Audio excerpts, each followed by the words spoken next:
Hi, and welcome to the Filmmakers Lounge. My name is Lauren Akers, and we are joined here at the Herberger Theater Center Lounge with Larissa Brewington of Gray Matters Productions.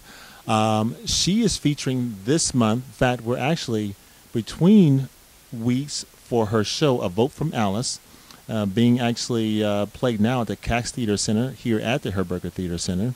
Larissa, the show has gone wonderfully up to this point. We've had 3 days. We have another 3 days or so this coming Tuesday, Wednesday, and Thursday.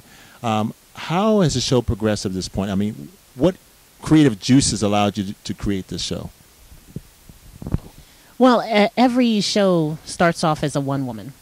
And I had originally wanted, Alice Dunnigan was a newspaper woman in the 1940s through the 1960s. And I originally, my idea was to have just the one woman about this woman and tell about her life. But I found I didn't have as much information as I wanted to. So I was going to introduce another character, which was going to be a woman that Alice had to share space with. And she was this Republican woman. And that kind of fell through. I wasn't getting the ideas I needed. And then I discovered another person in Alice's life named Louis Lautier, who was kind of her antagonist as a newspaper person. And I had worked with you before.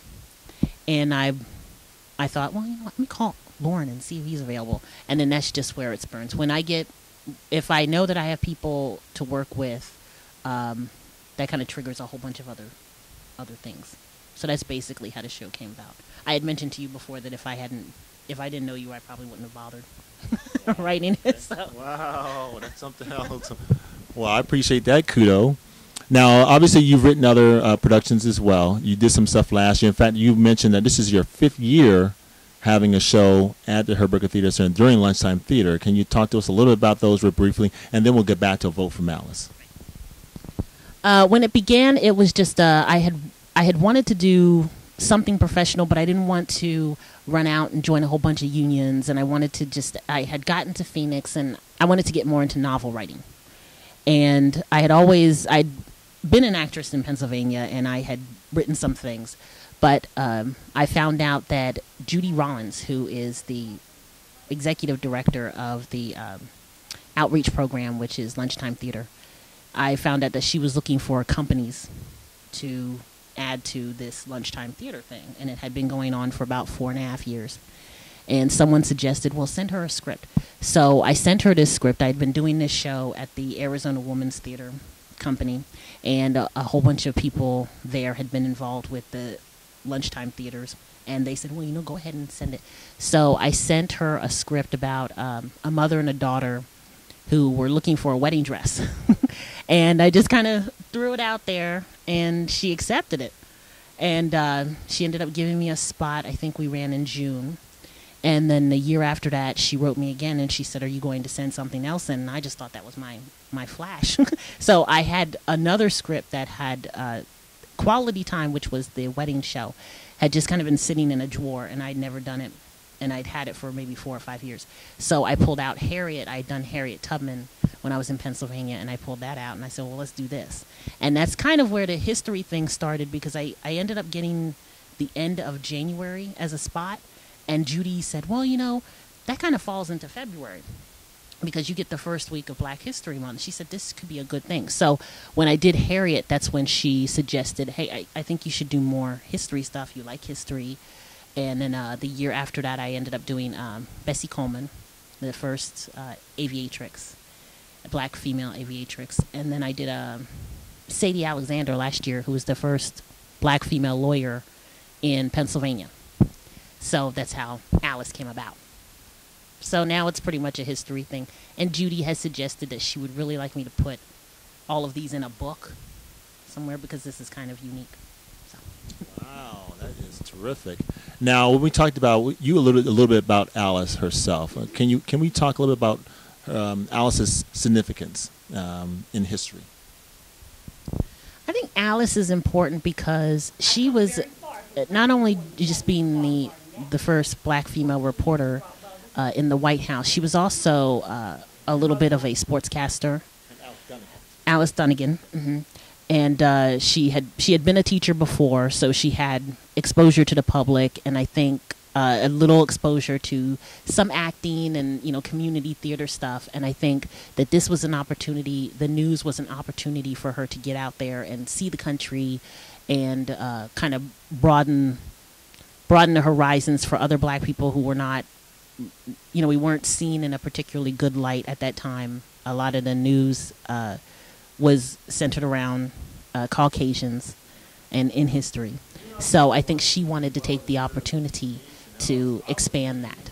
So I think her significance is that if she hadn't been there and if Lewis hadn't been there, we wouldn't have any black sportscasters or news people, especially in the White House, because I think that's where it was the most segregated.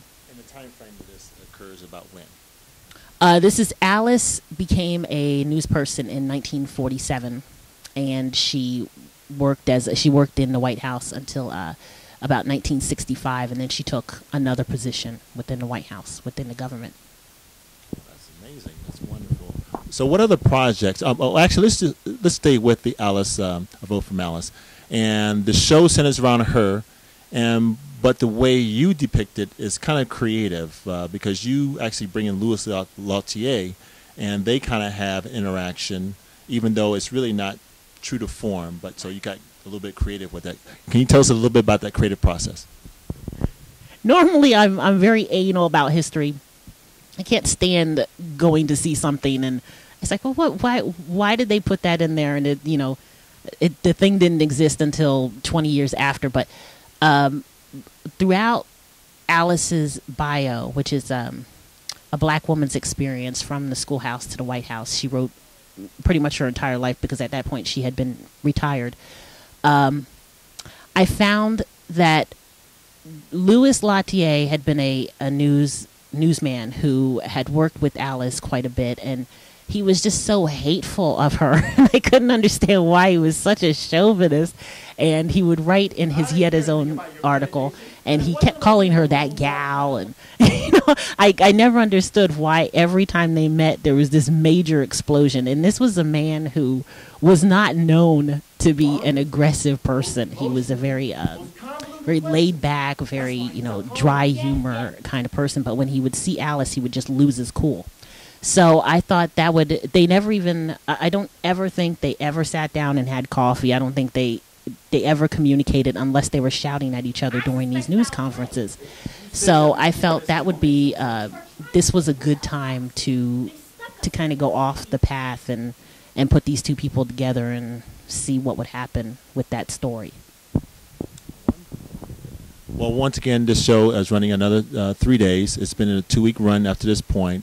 It seems as if we've had sellout shows up to this point, and I can only attribute that just to wonderful writing, a lot of good humor, a lot of fun. People get angry at these, well, at least at Louis Lautier's anyway, because of his chauvinism. But it's wonderful. Your writing's been really good. So what other projects do you have in the works that you're considering?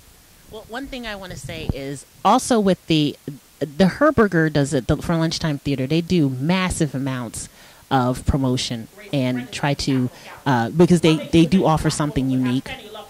It's a 30 to 40 minute show, and then you have an opportunity to have a talk back with these people. It's in the middle of the day.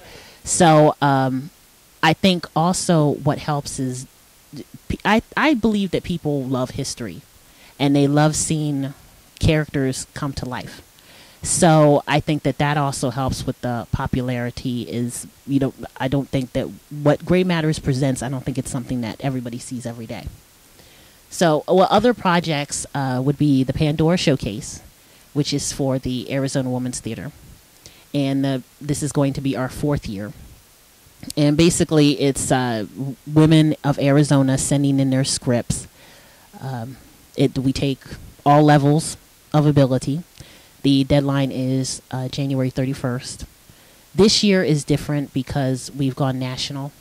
So we're getting a lot of scripts from New York and Maine, which really surprised me.